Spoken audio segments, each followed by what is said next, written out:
Today I'm going to show you how to get the most crystals the fastest way possible in the Sims 4 Crystal Collections Pack. So let's get started.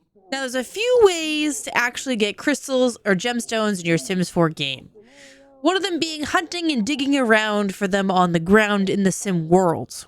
You're at the mercy of the game to spawn in these gemstones or crystals, and I hate leaving things up for chance. The next best way to get crystals would be to get a gemology table.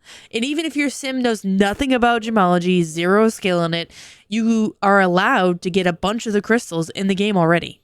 Depending on what packs you have, of course. So this right here is my gemology table. And as you can see, I've done a little gemstone making. Don't worry about that. So if you wanted to actually start making jewelry or cutting gemstones, you click on the gemology table. I'm going to cut a gemstone. And if you see the crystals here, my sim has a few of them already in their inventory, but you're allowed to actually purchase these if they weren't in your inventory. So some of the more common crystals that you can find anywhere in the world are at a cost. So you can literally buy them to cut them. Same thing goes for uncommon crystals. You can purchase these at a larger simoleon price, like Nightlight, which if you're an alien is probably your best friend. But the crystals that are rare, they're not going to let you just buy those. You have to actually find them in the world, which makes it a challenge. So this is where the best way to collect crystals comes in handy. By just growing them, of course. In the Sims 4 game, money grows on trees. Why can't crystals? So I'd suggest getting something like an orange topaz that's on the cheap, or if you already have a common stone in your inventory, and then clicking on the design for the seed-shaped gemstone. Down below, it'll tell you what the benefits of this seed crystal will be when you charge it. That's based on the crystal itself, not the shape. The shape is really what you need to make a tree. So while my sim actually makes this gemstone, I'm going to talk a little bit about it. You need at least a level 3 gemology skill to make the seed crystal. That can be quickly accomplished because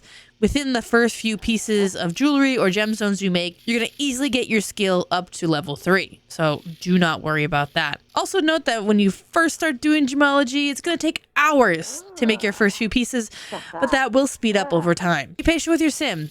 They're learning how to cut exquisite pieces of fine art for the first time. And there you go. The seed crystal is made. It is shining. It is glowing. A seed gemstone will always look like this, but the benefits will always change depending on what the base crystal was that you used. So I'm going to actually take this and put it in my inventory, and we're going to go outside. It's the full moon outside of my game, and this is perfect time to be planting trees or powering up your gemstones. I found out that you don't have to charge your gemstones to plant them, so that's not that big of a deal. So now that we have our gemstone on the ground, we're actually going to plant it. Hit plant. You could charge it if you want, but you're only going to get the effects of what the crystal was, not being able to plant it. You don't have to charge it to plant it. Just put it in the ground. Who was that?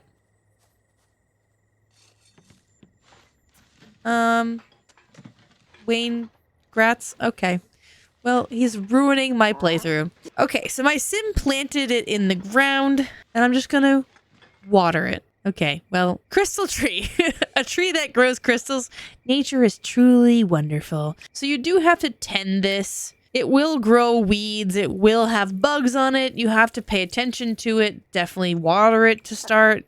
And then in the next day or so, you'll get a little tree. Okay, within the next day or so, here's your little tree. Isn't she cute? Have your sim take care of it, nurture it, water it, fertilize it if you really want, so that it turns into one of these. A magnificent crystal tree.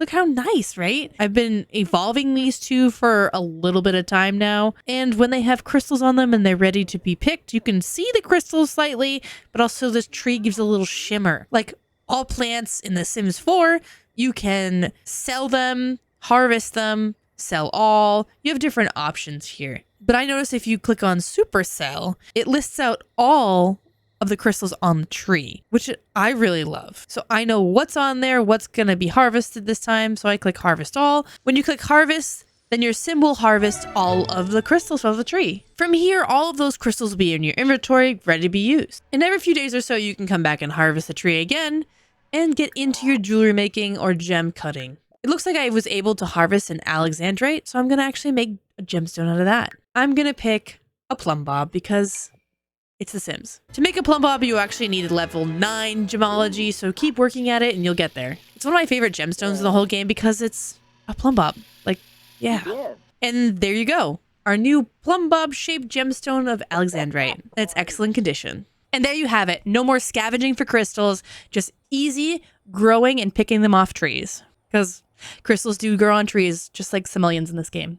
Well, some things are not in reality, but that's okay. If you enjoyed today's video, hit the like button and hit the subscribe button so you don't miss out on any more updates in the Sims 4 Crystal Collections pack. Comment down below which is your favorite crystal, because mine is the hematite, where my sim cannot die because I've been poisoned for a few days in the game, and my sim keeps dying randomly and gets resurrected immediately. It's pretty OP. But with that being said, I'll catch you in the next one. See ya!